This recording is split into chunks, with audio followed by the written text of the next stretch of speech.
begin. Schiffer Jacobs, thank you for joining us. Hello. Let's talk some news. Let's talk. It's been a pretty crazy week. I feel A lot like of I'm stuff. saying that every week, but This one in particular. yeah. So I think the main story that's really on everyone's mind, obviously, is Hamas and the PIJ, each respective releasing a hostage video of Aviatar David and Ron Boslavsky. Obviously, these, I think it's not editorializing to say that these are like the worst conditions that we've seen Israeli hostages up until this point, even more so than a hostage. Where they were really emaciated and underweight. And I think this really really puts a table to that. And I think obviously the thing that really stuck with most people who saw this video, if someone hasn't seen this video, I recommend you watch it unless you really get easily triggered by these things, because it's a really good reminder that we're still in this, and that these terrible things are still happening to our hostages. But I think the part where they made him dig his own grave is really I think that's something we haven't seen before, and I think that's really what set a lot of people off. It was shocking. I remember when the first footage came out of Eli Sharabi and the kind of trio that came out with him, I was so shocked to see that could actually be a situation that we're living in 2025. To me, that was so shocking. And then to see it again after months and kind of be reminded, this is still the situation. There's so many things going on, but they're still there.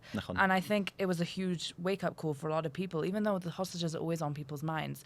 We have to live our lives and do things. Time goes on. It's very, very crazy. And also, I saw a lot of people kind of comparing it to the pictures that we have from World War II of people digging their own graves, and it's shocking to see that there's such a way that we can equate the two, and it's the only difference between him and someone who's liberated from Auschwitz was his head wasn't shaved. It's literally indiscernible. Right. It was really shocking, and I also think the response of the world has been kind of shocking as well.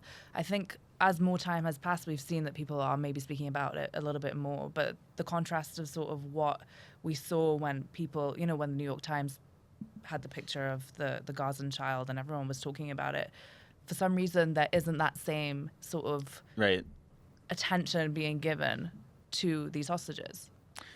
So the comparison for me, you're absolutely right, but the comparison for me isn't actually the videos of Avital and Rome versus the Gazan children. I'm relating this back to the earlier hostage release with Ali Sharabi, because I remember when that release happened, Hamas would make ceremonies out of it where they put them on a stage and whatever. And then when they brought them out, the reaction was severely different. Everybody was displeased, including the U.S. and Qatar, who told Hamas you need to cut this right now. You have to stop doing this. And clearly Hamas felt that pressure because they reduced the ceremonies. When they released Hisham al-Zayed, they didn't even have a ceremony. It just appeared in Israel magically, right? They didn't make a spectacle out of it. And it clearly showed that they weren't in a place where they could just be actively starving hostages. The world really cared. And then I talked with our editor-in-chief, Svika Klein, about this last week, about how are people going to be receiving messages, about the declarations of Palestinian statehood, and also the cabinet saying that they're going to explore the option of full occupation of the Gaza Strip. And I think this clearly shows that Hamas feels a lot more emboldened now, because I think, they could have just shown the video of him really skinny saying, they eat what we eat, and then cut it right there. And then, this would have gone really well with the campaign of starvation, there's not enough food in Gaza, so clearly, this is why it's happening. But the fact that they could sprinkle in this, making him dig his own grave, and it received little to no backlash, I would say people are still sharing the video normally, even on Arab media and on Arab Telegram channels, they're still sharing it. Even the part about him digging his grave, saying this is all still somehow Israel's fault, as if that little tidbit of unnecessary cruelty. I think it really shows that, to me, Hamas doesn't feel the same pressure of showing hostages in terrible conditions as they did back in, I think it was March.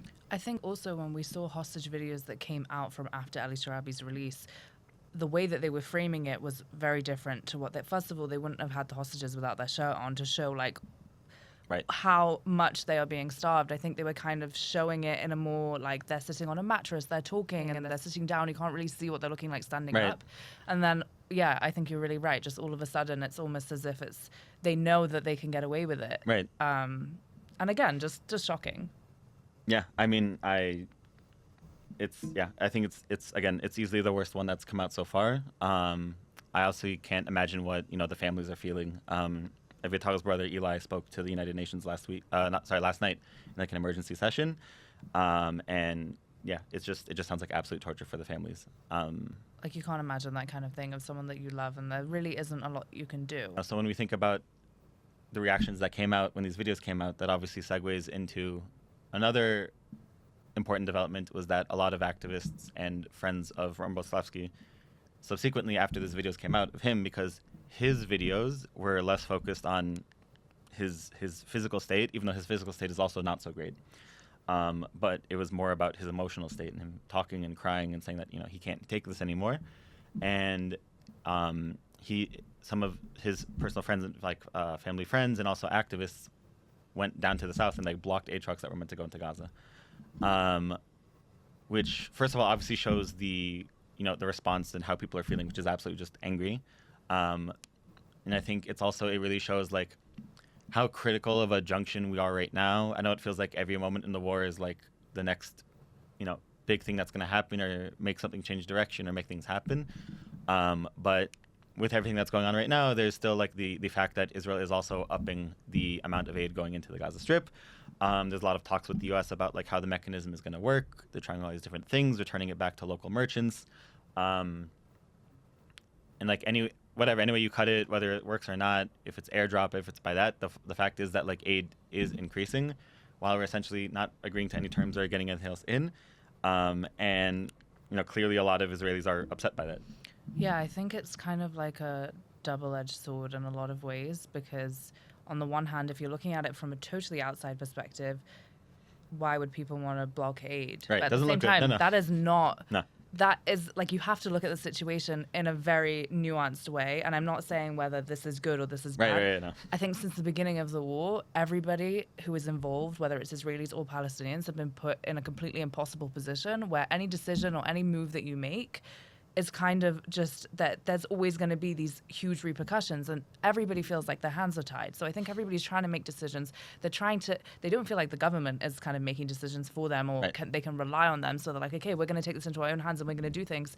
I think it just highlights how much the people are being put through. Like, the people are really suffering, and there doesn't seem to be like a clear answer about what's actually going to happen, even in the next few months. I mean, I think every single day or every single week we hear different declarations. This is going to happen. This is going to happen. There's not really a clear path. Every week it can be something different. And right. I think everybody's confused. People are tired, and people are suffering by seeing their loved ones like in those conditions. Yeah, and we also talked about this last week, where we still haven't, since October 7th, like, we've just been in constant conflict. If it's not with Gaza, then it's with the Houthis. It's like the Houthis is Hezbollah or Iran, and it's just this rotating. And then we like dip our toes in Syria for some, insert the reason there, and it's just this constant rotation of activity and war and strikes. And we never had a moment to actually just pause and breathe and like process what happened.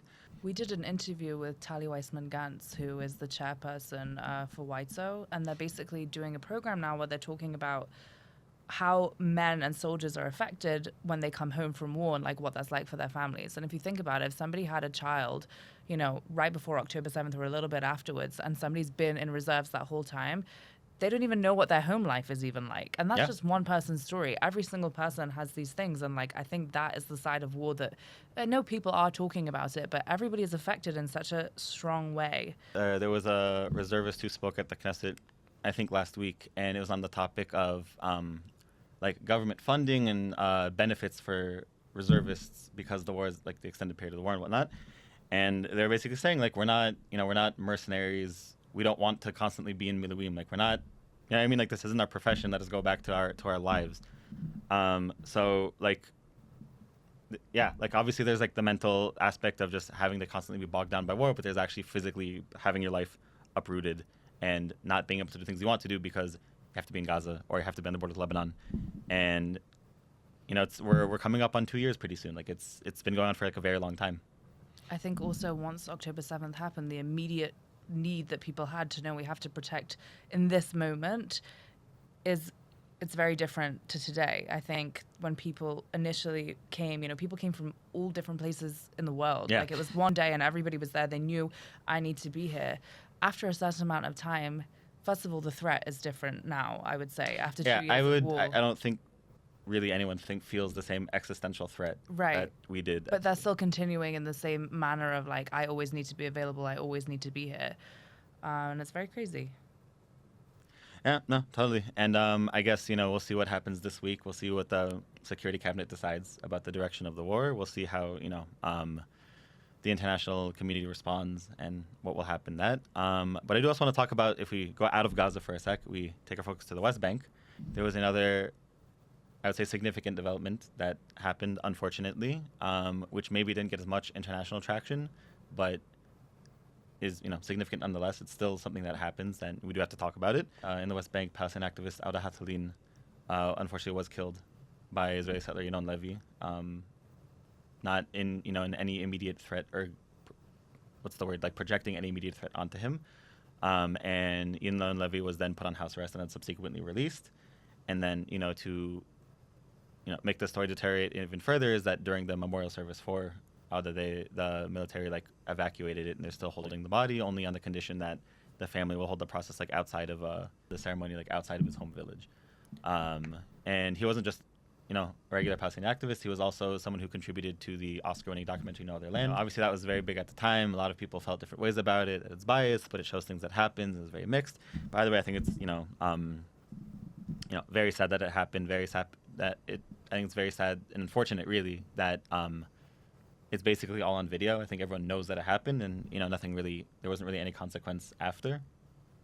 I think in general, there's a responsibility that kind of I feel, and I know a lot of other people probably feel, just as a regular person who lives in any kind of place. When somebody is unarmed and they are killed for either whatever the reason may be, that is not violent, and there's seemingly no reason for self-defense, and nothing seems to happen as a consequence, we have a problem. There is a problem, and we need to talk about it. And I think that so much is going on that everything kind of gets drowned out by, the next day's news. Right. But there are people here who genuinely, they lost a loved one. They lost somebody who also tried to commit their life to specific, peace building work. And whatever your opinion is on that sort of things, this person wanted change. And I think the fact that he could not go and say, I do not agree with what you're doing in the place that I live, and he got killed as a result of that, we need to really look inwards and say what is going on here, and kind of kick up a fuss, I would say. Yeah, and also completely just, if you look at this as its own incident and you take any whatever political anything that you may believe, if you see the video, I don't think it's biased to say that there was really no immediate threat. There was a lot of yelling, and Yinon Levy really continued to shove himself into the situation and instigate. And then I think, the video just kind of ends with him shooting, and then it cuts. And I think it's very clear that was a shooting that did not need to happen. And again, he was released from house arrest. Allegedly, he said, "I'm glad I did it," but we're not entirely sure that that's what he said. But I guess we could say that he did just kind of get away with it, and that's just business as usual. And that in and of itself for me is just kind of hard to wrap yourself around. Not if you're putting away who this guy was and he's an activist, all that aside, which again is very unfortunate. And I'm just looking at this completely off the side. It's hard for me to comprehend that someone unnecessarily was instigating, shot somebody, and is just moving on to business as usual. That to me is as someone who lives here, that's kind of alarming that just kind of happens. Super alarming. And I think reportedly even he returned to the village, and there was some sort of argument that was happening between, this is kind of what reports say, of he was bulldozing and they were gonna sort of damage the water pipes, and there's a lot of different things that different people are saying. But then after you come and you've killed somebody who's a member of this community, you are allowed to then come back in the same context that you were there before and just kind of show your face. And I think business as usual. It highlights, it's really hard to it's really, really hard. And I think that's why it's so good that we're talking about it, because we should be. Yeah, I don't know how many people actually know that this happened. Right. You would think because I remember when I was working, there was the day it happened and the day after is when it really clarified who it was. And the day it happened, I was just if you look at Israeli media, almost nothing. And we're just okay, interesting. Let's see if anything comes out of that. And nothing really did. And we looked at other media, we're oh, okay, that's crazy. this is insane, and like it definitely should be talked about more. And like obviously like this saga hasn't concluded, so we'll see how it will. But like as things stand now, I think it's like very alarming that this could be a normal happening. I know, like, as we record this, which is on Wednesday, August 6th, there is going to be a really big protest that's happening, I think, in the area of the village. And there's also, I think, a lot of women from the village are hunger striking because they're like, this is so Wow. crazy, and we need to actually make some sort of, we need to, kick up some sort of, I guess, awareness however we can. Yeah. So we're definitely still in the middle of it. And I hope that justice has a way of coming forwards. And have you like spoken to anybody who like knows people through these peace efforts and like what they're saying about it, like how they're receiving the news? Yeah, I would say I've spoken to a few people that knew Awdah personally, and I think it's just a devastating loss when it's someone that you know, especially when you know them in the context of sort of trying to build better futures for the people who live here and trying to understand the other side in a world where, like, I don't think that is encouraged enough. I think to be in that context, know that there's something that you're fighting for, and then kind of seeing this kind of thing happen, which is so tragic and so terrible, and also not a common occurrence, I would say, but it still happened. Right. And I think it's heartbreaking. I think people just feel, they've lost someone that they love for no reason.